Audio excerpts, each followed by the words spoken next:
안녕하세요, 여러분. 지리적 상상력을 통한 세계지리 수업에 오신 것을 환영합니다. 우리 지난 시간에는 2시간에 걸쳐서 동양의 세계 지도와 세계관, 그리고 서양의 세계 지도와 세계관에 대해서 알아보는 시간을 가져보았는데요. 동서양 사람들이 각각 어떤 세계관을 가지고 있는지, 어떻게 세상을 바라보고 있었는지 고지도를 통해서 발견해보는 아주 즐거운 시간이었습니다. 여러분들은 어떠셨나요? 오늘은 공간 인식에 따른 지리 정보의 차이에 대해서 이야기해보려고 하는데, 우리 지난 시간에 함께 보았던 옛 세계 지도와 우리가 지금 사용하고 있는 오늘날의 세계 지도를 비교를 해서 각각 어떤 지리 정보를 담아내고 있는지 한번 살펴보는 시간을 가져보겠습니다.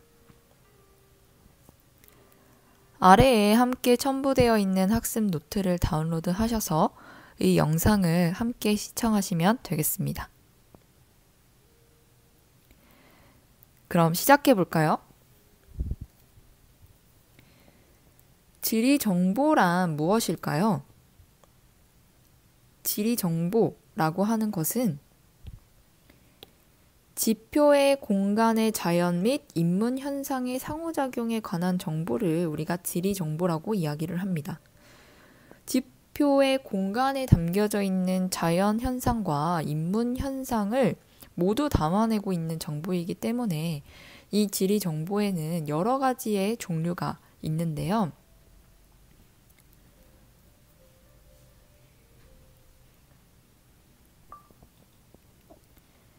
학습 노트에 소개되고 있는 것처럼 이 3가지의 종류의 지리 정보를 한번 채워보도록 하겠습니다.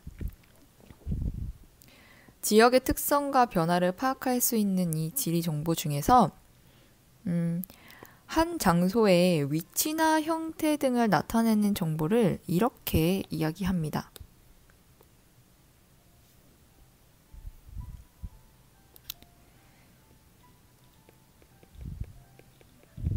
그 장소가 가지고 있는 위치, 그 장소가 보여지고 있는 형태나 모양을 담아내는 정보를 이렇게 부르는데요.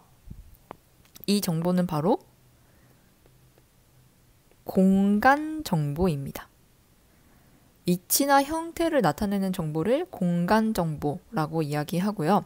2번째, 한 장소의 자연적 그리고 인문적 성질을 나타내는 정보는 땡땡 정보라고 하는데, 이것은 뭐라고 할까요?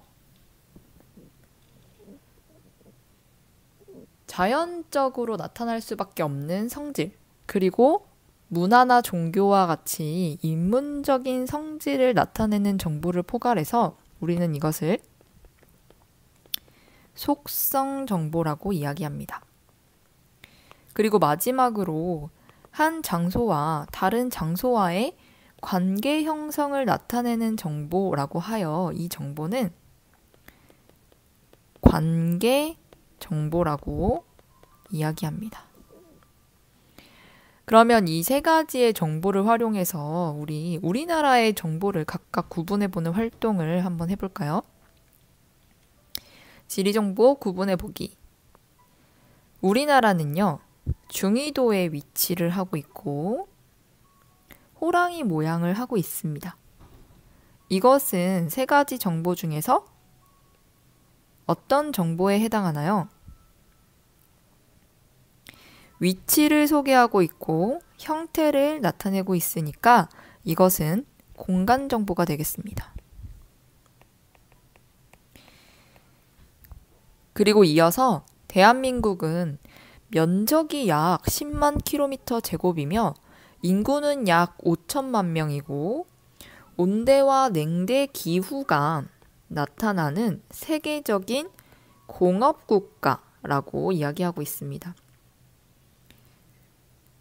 면적을 소개하고 있고 기후를 소개하고 있으며 공업국가라는 정보를 제공하고 있으니 이것은 그렇죠. 속성 정보에 해당하겠습니다. 그리고 마지막으로 대한민국은 미국이나 칠레 등과 FTA를 체결하였다 라고 이야기하고 있으니 이것은 다른 나라와의, 다른 장소와의 관계를 담아내고 있는 관계 정보에 해당하겠습니다. 어때요, 여러분? 이렇게 구분해 볼 수 있겠나요? 이렇게 지표 공간의 자연 현상 그리고 인문 현상을 담아내고 있는 지리 정보를 수집하는 방법에는 과거에서부터 시작해서 여러 가지 방법을 활용을 하고 있는데 지금처럼 정보통신 기술이 발달하기 이전에는 직접 조사를 하여 그 조사 지역을 방문을 해서 지리 정보를 수집하는 방법이 주로 사용이 되었다고 합니다. 이 과정에서는 설문을 한다거나 인터뷰를 한다거나 직접 눈으로 확인을 하는 그런 방식이 많이 활용이 되었고 그 이후로는 많은 지리 정보를 담아낸 그런 도구들이 개발이 되기 시작하면서 간접적으로 조사하는 방법이 활용되기 시작하였습니다. 지도나 문헌을 읽고 분석하는 과정을 통해서 지리 정보를 수집을 하였는데요. 오늘날에는 인공위성이나 항공기가 개발이 되면서 원격 탐사의 방법을 주로 많이 활용하고 있습니다. 하늘에서 내려다보는 그러한 인공위성, 항공기 등의 센서를 이용을 해서 지구 표면의 지리 정보를 수집하는 방법인데요. 여러분 교과서에 사진을 함께 보시면 이런 과정을 통해서 지리 정보를 수집하는 방법이 바로 원격 탐사가 되겠습니다.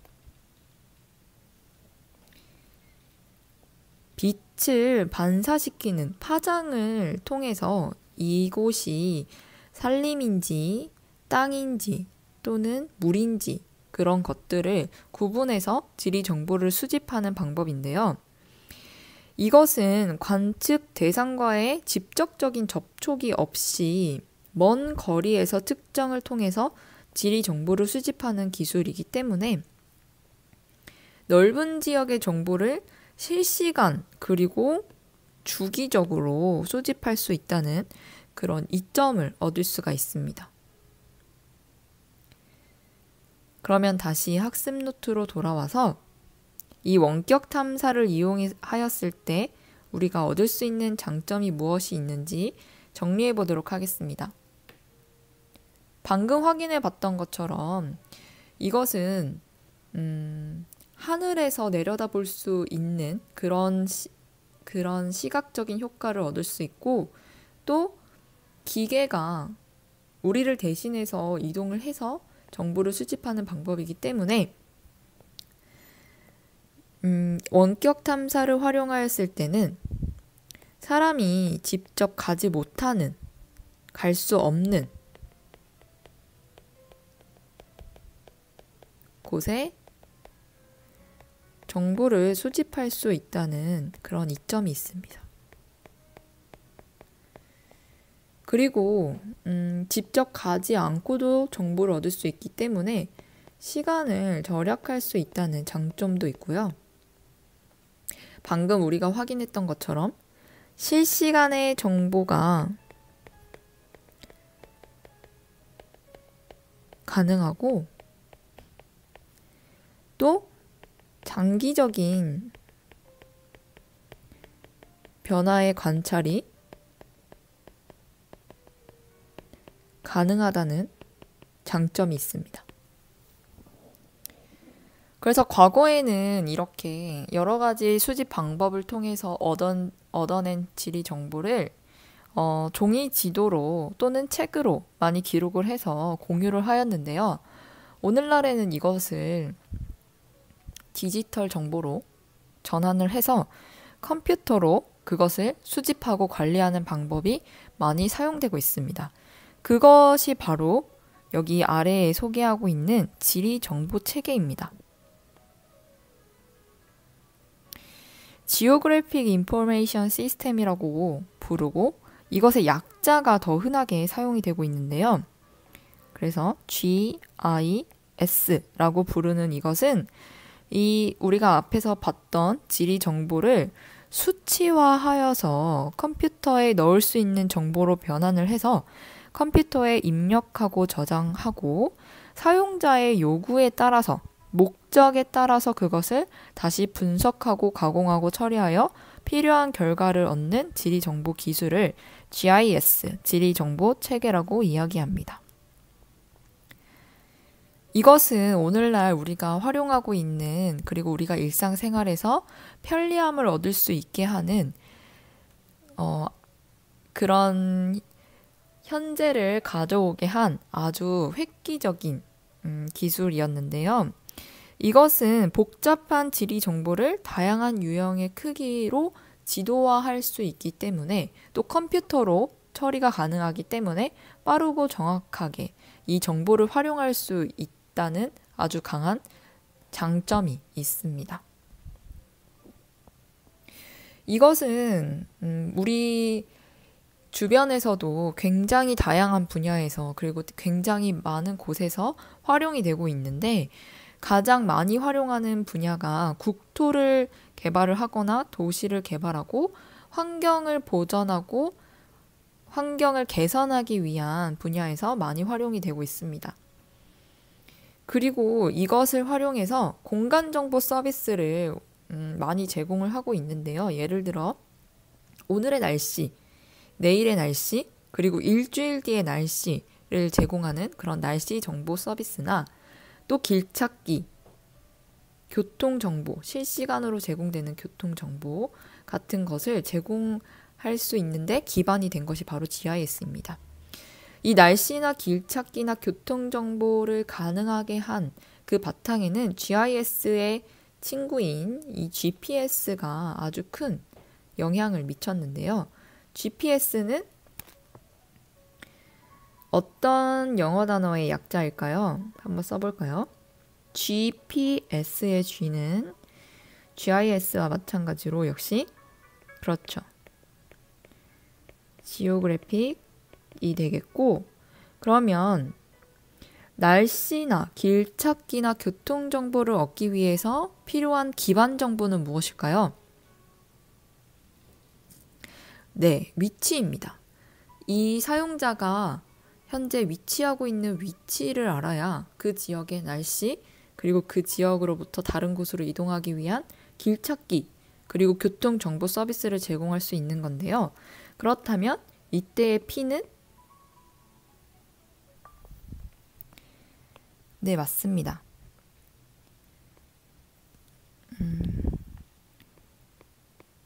포지셔닝, 바로 위치가 되겠습니다. 그리고 S는 시스템이 되고요. 그래서 이것을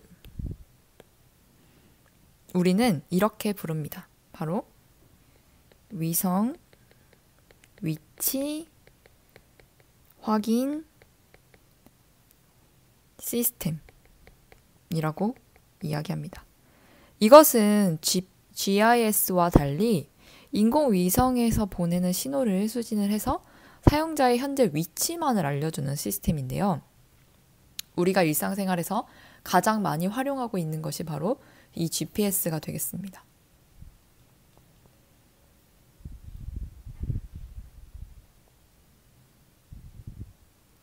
그럼 다음 영상에 이어서